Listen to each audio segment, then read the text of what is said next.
जो पार्टी अन्ना आंदोलन से निकली थी, जिस समाज सेवी अन्ना हजारे ने जीवन भर शराब का विरोध किया, उन्हीं के चेले रहे सिसोदिया को आज शराब ही सलाखों के पीछे घसीट ले गई। देखिए कैसे आम आदमी पार्टी में नंबर 2 की हैसियत रखने वाले मनीष सिसोदिया ने अपना सियासी सफर शुरू किया। अब आम आदमी पार्टी सिसोदिया की गिरफ्तारी को सियासी शहादत की तरह पेश कर रही है और बीजेपी कह रही है कि अब अगला नंबर मास्टरमाइंड केजरीवाल का है।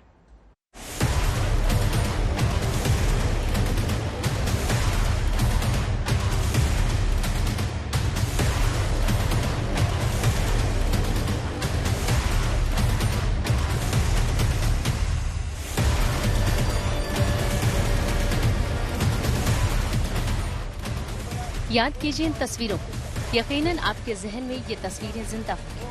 2011 में जब दिल्ली के रामलीला मैदान में समाज सेवी अन्ना हजारे की अगुवाई में भ्रष्टाचार के खिलाफ एक आंदोलन हुआ था, जिसने पूरे देश में क्रांति ला दी थी।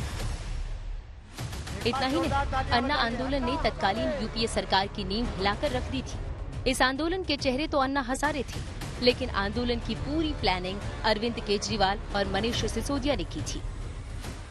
मुझे लगता है सरकार समझ जाए, सरकार शायद संदेश ग्रहण करे इस हुजूम से, इस जनता से, कि ये बार बार जो सवाल उठते हैं कि जन लोकपाल क्यों, तो जन लोकपाल इसलिए क्योंकि अन्ना हजारे जो जन लोकपाल की बात कर रहे हैं, उनको जेल के बाहर रिसीव करने के लिए लाखों लाख लोग, महिलाएं, मजदूर, बच्चे, छोटे छोटे बच्चों को लोग कंधे पे बिठा के साथ साथ चल रहे थे।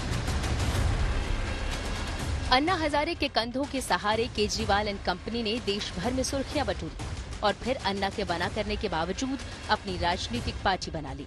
बाद में अन्ना हजारे की किसी ने सुध भी नहीं ली कि वो सही सलामत हैं या नहीं।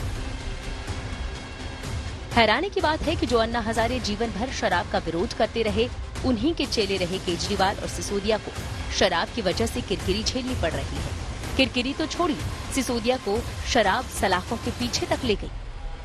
अब देखिए अभी तक केजरीवाल की कैबिनेट और आप में नंबर 2 की हैसियत रखने वाले सिसोदिया का सियासी सफरनामा।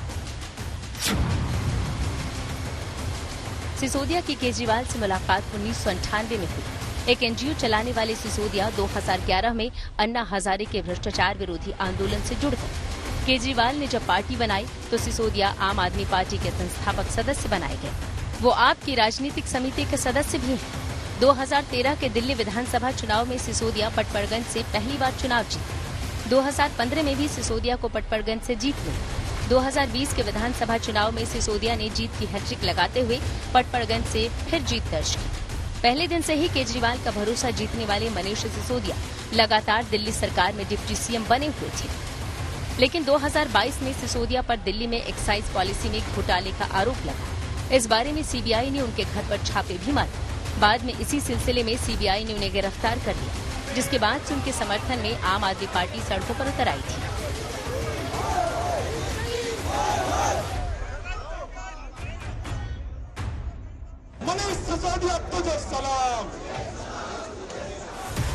सिसोदिया के खिलाफ शराब घोटाले की जांच शुरू होने के साथ ही पूरी आम आदमी पार्टी सिसोदिया के समर्थन में उतर आई थी। आपके नेता बार बार शिक्षा के क्षेत्र में सिसोदिया की उपलब्धियों का जिक्र कर रहे थे और सिसोदिया के खिलाफ सीबीआई की कार्रवाई को साजिश बता रहे थे। अरविंद केजरीवाल जी की सरकार जो पूरे देश में सबसे बेहतरीन काम कर रही है, अनुकरणीय काम कर रही है, जनहित के सारे काम करने के बावजूद मुनाफे का बजट देना, दरअसल यह गले की हड्डी बन गया नरेंद्र मोदी जी की। परेशानी यह है कि आज जो दिल्ली सरकार की लोकप्रियता पूरे देश में बढ़ रही है, अरविंद केजरीवाल और आम आदमी पार्टी की लोकप्रियता पूरे देश में बढ़ रही है, उससे बौखला कर यह कार्रवाई की जा रही है।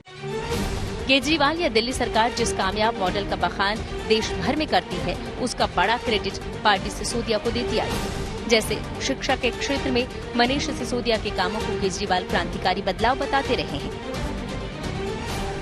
मनीष जी एक ईमानदार, देशभक्त और साहसी व्यक्ति हैं जो 24 घंटे देश की सेवा में लगे रहते हैं। पूरा देश देख रहा है कि किस तरह से उन्होंने गरीबों के बच्चों को अच्छा भविष्य देने के लिए उन्हें अच्छी शिक्षा देना शुरू किया था।